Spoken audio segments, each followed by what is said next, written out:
I'm going to try to do something different in regards to Rise of Skywalker and how absolutely terrible it is, because as many have noted, it is filled with an almost endless list of just really stupid stuff. Poorly conceived, poorly executed, just flimsy ideas and plot devices, which it is. So I'm going to pick one, just one, and deep dive on how incredibly bad it is as a form of self-therapy, me being someone who saw the original Star Wars in the theaters. First, though, the thing about the movie isn't that it's terrible, it's that it's inexplicably terrible, and I'll explain. If you think the prequel trilogy is terrible, and most of you do, what you find to be terrible about it can be explained, so it is therefore not inexplicable. George Lucas made the movies he wanted to make, right? Creator had a vision and saw it through. I liken this to musicians in the studio. They want to create the sound that they conceive of, and they succeed to varying degrees. He succeeded by his standards. He made exactly the movies he wanted to make.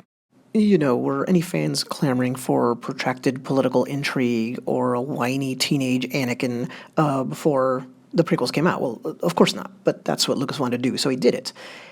There is no way J.J. Abrams and Kathleen Kennedy made the movie they wanted to make, because I doubt they wanted to make a steaming pile that would end the Skywalker saga in its entirety and their Star Wars trilogy so badly.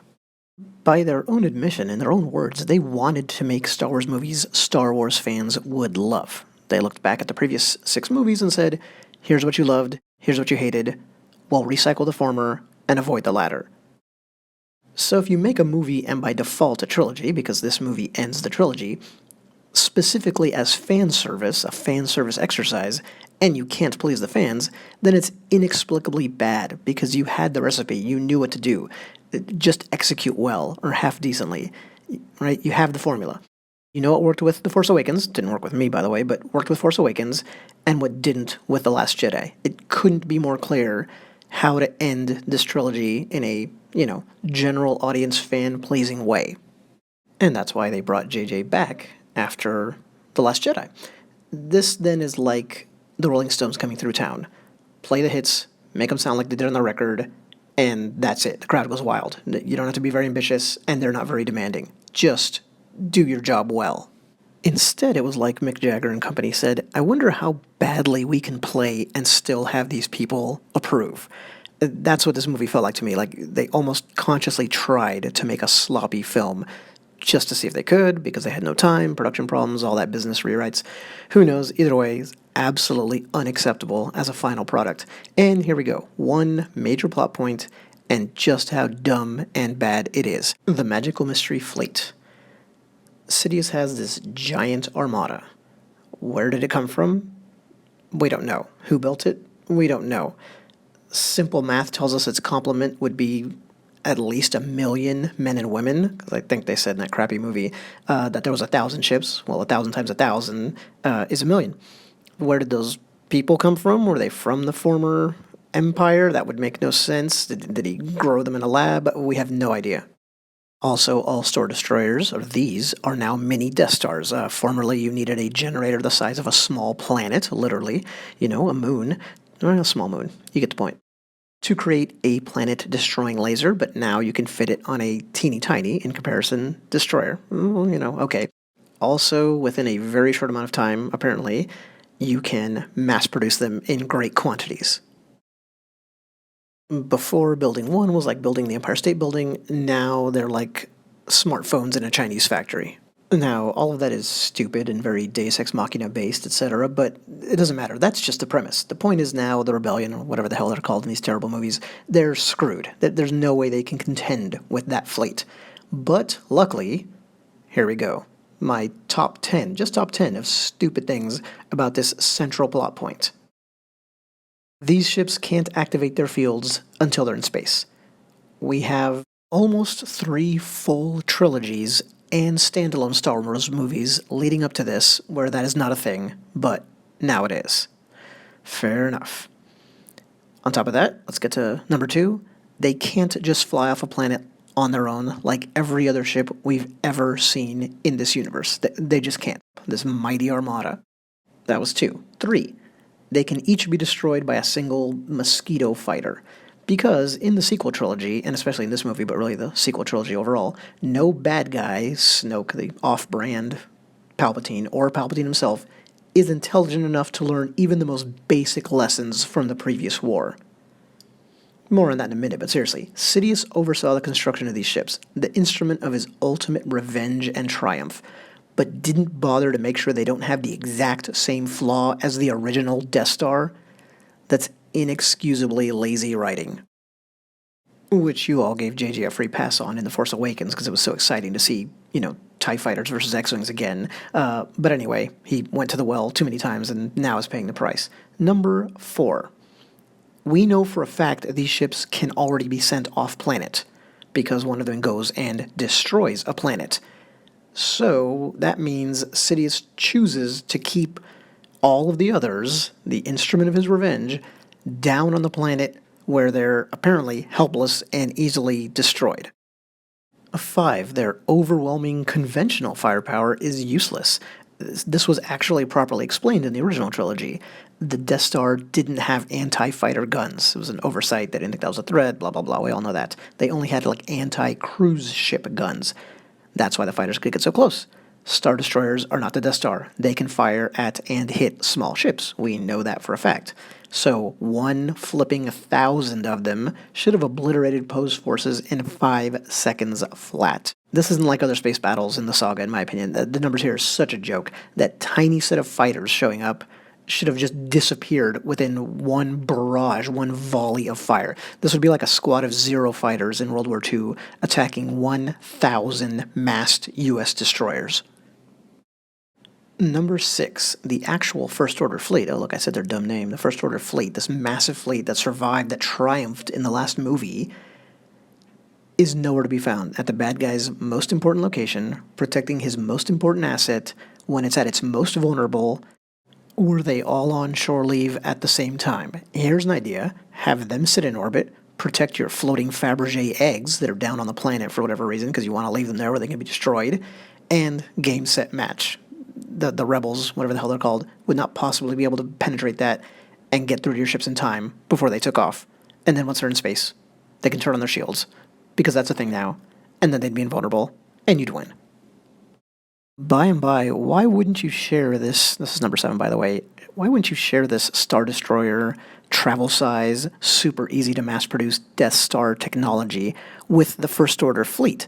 They still have an entire empire. It still exists. They basically won last time. They have all of that infrastructure, all of those shipyards. Why wouldn't you just retrofit all of those ships to do what your magical mystery fleet that sprang up out of the ground can do? Number 8, J.J. Abrams apparently never saw The Empire Strikes Back, or Rogue One, or even his own previous Star Wars movie, because if he had, he'd know that Sidious could have protected the entire planet with a shield. This is old technology by this point, but it still exists, and it still works. This is canon. Everybody knows it. Why wouldn't he have protected his floating Fabergé eggs with a shield then? That way, they couldn't be destroyed when they're at their most vulnerable, and they'd emerge from the shield into space where they're invulnerable. Number 9. Not only can these ships not defeat a force a tiny fraction of their size, not only are they, each a floating house of cards, you just breathe on them and they get destroyed, not only can they not explain their very existence in any kind of sensible, common sense test way, but they're supposed to fly up, following this radio signal or whatever, and in some kind of coordinated way, but even in a military emergency, they can't just go up ad hoc on their own initiative. A surprise attack happens. They're getting destroyed one at a time. They're apparently helpless to resist that fate. Why wouldn't every ship just take the, 5-second journey, see every other Star Wars movie, into orbit to where they'd then be invulnerable? They might crash into each other if they don't have their air traffic control version of floating up, but I think I'd take that chance rather than just wait for certain defeat and death. In fact, I think if you look at military history for all of human history, it'll show you that when imminent death is on the table, soldiers, sailors, whoever, they have absolutely no problem abandoning the plan, and just fleeing. Doesn't matter who their commander is, doesn't matter how much trouble they're going to be for breaking ranks. That's what they do. But no, the bad guys in this movie, and actually all three, can't possess even like animal level reptile brain intelligence or instincts where you flee from certain death without a thought. And what if they'd all done that? What if they tried to rush up to orbit and all kind of like jammed up with each other? That would have kind of made sense. Like, we were going to go up with this air traffic control thing. Now we're all getting killed, so they flee in a haphazard manner, and they all start crashing into each other, and then make for easy pickings by the rebel fleet, whatever the hell they're called, right? Like, that right there would make more sense. It'd be historical echo, kind of with the Spanish Armada, right? Being kind of crunched up, compressed by the wind, and then being defeatable, if you will, by the English. But no, and they're also not choosing to stay and die defending the Emperor. Like, what about that? Would it really have been that hard to come up with a plot contrivance? In this movie, it would have been, solid gold compared to what they threw out there, where, like, the Emperor is in danger. Things didn't work out right, and now he needs the fleet to stay and defend him until he finishes the Sith ritual with Rey, whatever, and then he's going to get his revenge, or escape on one ship and then come back and get them all something. What if he had ordered them all to stay and die defending him? We've never seen anything like that in Star Wars. It would have made sense in the movie why the fleet could have been destroyed or why they wouldn't have gone up into space. They're fanatics. That would have been really interesting thematically. But forget about that. Just don't expect this creative team to do their jobs, to earn their paychecks. Where was Kathleen Kennedy saying, no, this is the end of Star Wars, we have to do better than this, this doesn't make sense? J.J. Abrams supposedly loves the original movies, he's trying to pay homage to them. There's no way he didn't know this was crap.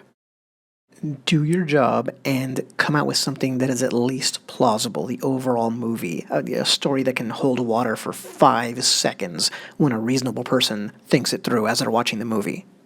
And by the way, in this incoherent rambling, I could hold my ground and say I came up with 2 better ways regarding this number 9 on the list here than the movie did. That's the order to stay and fight to the last ship. I think would have been really interesting. We haven't seen that before. Imagine the actual real emotion from low-level villains, the looks on their faces, the commanders as they realize what they're going to do. That might have been nice. Or the, panic fleeing, which ends up trapping them for the rebels. Anyway, number 10, final one, the dagger map. It's out of scope of this video to bother with how stupid, how inane the dagger map is as a concept. Others have done that on YouTube. What's pertinent for us is that Sidious knows his secret Sith planet can conceivably be found by his enemies. There is a mechanism out there beyond his control which could lead people back to him and his super vulnerable fleet of Fabergé eggs that could have been easily protected in the many, in-universe, sticking to continuity ways that I've mentioned so far. But it doesn't matter. He knows this possibility. This is one of the greatest movie villains of all time. He's not bulletproof. He has his weaknesses. His weakness is that he can't understand love and self-sacrifice, so he can't understand somebody being motivated by them, etc., right? We all remember that. His weakness is not that he's dumb. He's kind of a mastermind. He's brilliant. But in this movie, just because the writers are lazy, he's an idiot. And an indolent one at that, because he lost, essentially, in Episode 4, Episode 6, he saw what happened to Snoke, who tried to play his same failed game plan, and here he is, finally going to triumph, presumably. This is when he would have taken every single precaution, every redundancy imaginable to ensure victory. This is the last time he would leave obvious gaps in his plan. He wouldn't make the exact same mistakes that have been made more than once by himself and others. It just wouldn't happen. If you do the work, roll up your sleeves and do the work, you create a story where he does take all the precautions and the good guys still find a way to win. Well, that was my rant on just one plot hole in this movie and its assorted tendrils. This is now the end of the Skywalker saga, unfortunately. I kind of hate Rotten Tomatoes, but if you go there, this movie pretty much has the exact same score as the much-maligned The Phantom Menace. Well, at least that one started a trilogy instead of ending it. Let's go back to the inexplicable concept. It's inexplicable that this movie, with so much writing on it, was this poorly constructed. But there it is, and I'm done.